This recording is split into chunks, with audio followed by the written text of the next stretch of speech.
everybody, welcome back to my YouTube channel. I hope you guys might be doing really great. So this particular attempts ka results had come out, and after that a lot of students were messaging me quite some different things. In fact, there were students who messaged me right after the exam had got over कि ये particular paper में हमें नहीं लगता है कैसे भी 40 भी लग पाएंगे कि नहीं, even if we would pass और not would be a big question. And to be honest two same people came up to me on 25th saying कि वो पर्टिकुलर पेपर तो पास हो गए. इनफैक्ट कहीं ना कहीं एग्रीगेट बेटर हो गया उस पेपर के कारण, बिकॉज हमने 40 सोचा था, 40 आना दिक्कत है, and somehow it is close to examination जितना score in a paper where we expected that we would actually fail. And somehow उसी के कारण कहीं ना कहीं एग्रीगेट को बहुत अच्छा बूस्ट मिला, and somehow they were able to clear that particular group or attempt. And similarly there were some set of students again who were coming up to me saying on 25th कि कहीं ना कहीं हमें लगा कि हमारे साथ भी ऐसा हो जाता, हमें 2-3 मार्क एक्स्ट्रा मिल जाते, कहीं ना कहीं एक पेपर सेव हो जाता, एक अटेम्प्ट सेव हो जाता. So hello everybody, this is Angi Sangvi, and in case if you are new to my channel, do subscribe to my channel and hit the bell icon to never miss any update. Basically marks तो जितने उन्होंने expect किए थे कहीं ना कहीं उसके around ही आए थे, जो स्कोर उन्होंने एक्सपेक्ट किया था कहीं ना कहीं उसके अराउंड ही आए थे. But then how did the total score go up? On account of moderation. Now let's just understand on account of moderation नाम की चीज है क्या, because somehow people are able to clear a particular group on basis of on account of moderation. There's a student who messaged me और उसका 40 to 50 marks एक particular group में बढ़ा है सिर्फ ग्रेस मार्क्स के भरोसे. And now we have to understand कि बेसिकली क्या ऐसा हो रहा है कि कुछ लोगों को मिल रहा है एंड कुछ को नहीं मिल रहा है. What are these people actually doing in that papers that they are getting so many extra marks on account of moderation. So firstly for those who are just unaware completely कि moderation क्या होता है, on account of moderation से marks कैसे मिलते हैं, who is appearing for the first time, just understand in normal understanding. You can take it in a way that it is basically a sort of a power which the institute has reserved with itself for its paper checker, कि उनको एक leave दिया है कि अगर आपको लग रहा है ये पेपर पर्टिकुलरली ज़्यादा डिजर्विंग है तो उसके थोड़े मार्क्स आप इंक्रीज कर सकते हो. So this is what on account of moderation basically stands for. And increase हो सकता है और साथ ही साथ डिक्रीज भी हो सकता है, it can be vice versa too, but there are genuinely बहुत रेयर केस पॉसिबिलिटी ऐसी है कि आपके मार्क्स एक्चुअली डिक्रीज हो जाए until and unless you've written actually something which is very disturbing or not that easy for the paper checker to check your actually papers. So now on account of moderation पे इतने marks suddenly कैसे बढ़ रहे हैं? Now that is what we're trying to understand in today's video.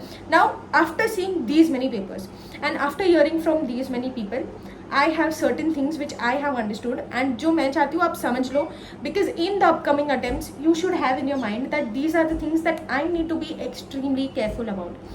And to be honest बहुत हद तक marks increase हो सकते हैं, so do not take it lightly guys. So first and foremost मेरे को लगता है on account of moderation में सबसे पहला criteria ये है that ambiguity. Ambiguity it's actually you have to understand, आप पढ़ रहे हो उसमें majority subjects are law. Law at the end of the day has interpretation of its own. उन्होंने जो इंटरप्रिटेशन बताया और आप जो लिख के आ रहे हो कहीं ना कहीं ज़मीन आसमान का फ़र्क होता था अभी तक, which is why you all were not in a position कि आपको मार्क्स मिल पा रहे थे जितने आप सोचते थे. Now ambiguity here what do I personally mean is ambiguity on account of the institute.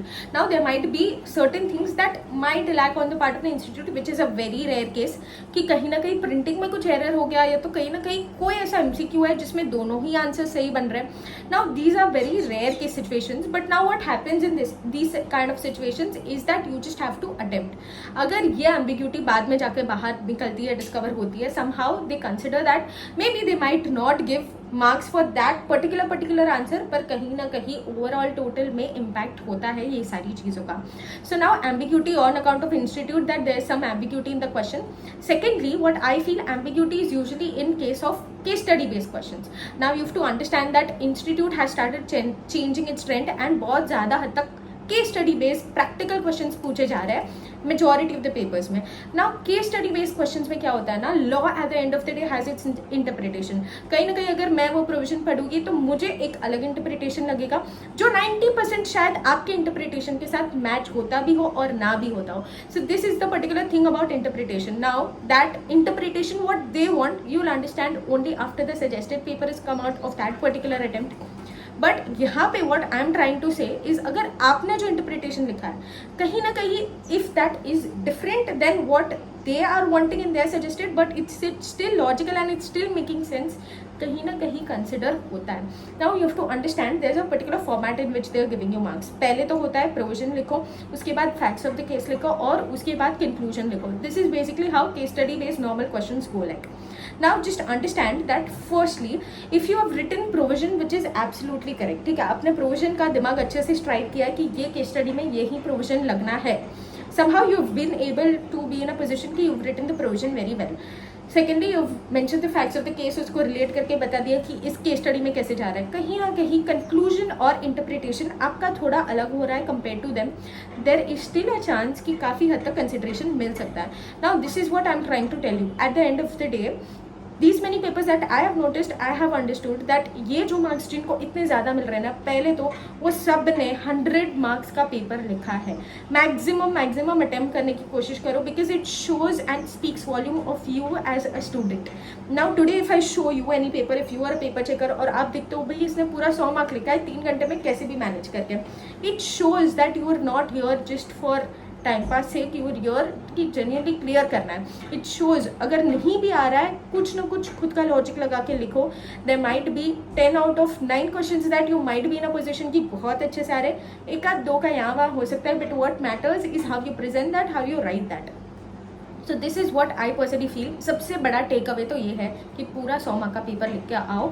और जैसे कि मैंने आपको इंटरप्रिटेशन का बोला, डरो मत. अगर आपको लग रहा है कहीं ना कहीं लिखते टाइम ही कि ये सजेस्टेड में इंटरप्रिटेशन नहीं जाएगा, कुछ और जाएगा, but you are not able to think of anything else, right whatever you think. Even if it's logical ना, they have to think once कि नहीं कुछ ना कुछ लॉजिक लगाया हुआ है, ऊपर से प्रोविजन तो सही लिखा हुआ है, there is some chance that you get some marks at least. ऐसे मिला के अगर आप सारे पेपर्स का मार्क्स जोड़ दो, significantly your score goes up quite a bit. So you have to understand the importance of writing पूरा 100 मार्क का पेपर, ठीक है. Secondly what I feel has played extremely important role is I feel on account of uniformity जो वो लोग maintain करने की कोशिश कर रहे हैं. बेसिकली आपको लग रहा है कि आपका पेपर कोई एक ही बंदा चेक कर रहा है, but it goes twice. Firstly the paper is checked by whosoever is allotted with your paper.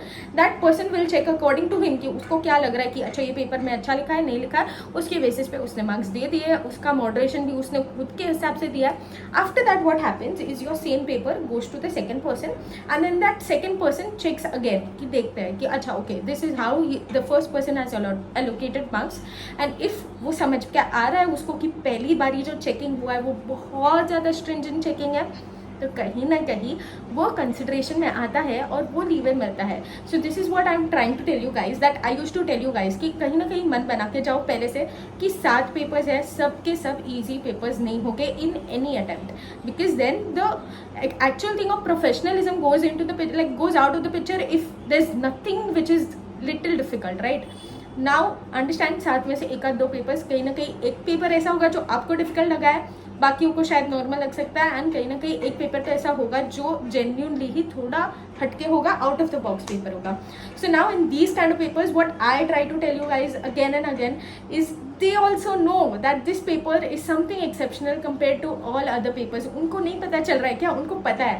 At that point in time they're not trying to understand your intelligence, right? They're just trying to understand कितना patience है, कितना mentally strong है. उस case में अगर आप पूरा लिख के आते हो ना, it shows. See you have to understand वो जो केस स्टडी उसने पूछा है वो पर्टिकुलर पेपर का, उसका आंसर आप बाहर निकल के भी गूगल करोगे एग्जैक्टली नहीं मिलेगा. जब तक सजेस्टेड नहीं आएगा उसका, you will not be able to know कि ये एग्जैक्टली कैसे चाहिए उसको, right. But until then if none of the things are from the book, you have to write something on your own. तभी तो जाके आपका खुद का दिमाग यूज करना है ना आपको, that you have to write things that you feel अच्छा ये logically ऐसे बैठता है and this is how this case study will get solved. Even if it's difficult, even if you are in a doubt, write it.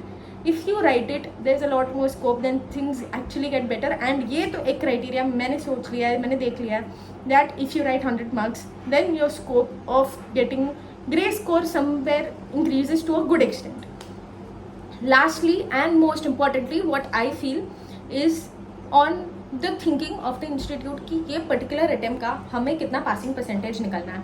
So I feel that ये सब छोड़ दो एक बाजू को, and lastly एक बाजू passing percentage ले लो. Now let's be very honest, over the past few particular attempts, we've been seeing the trend. Passing percentage is going up very significantly, right?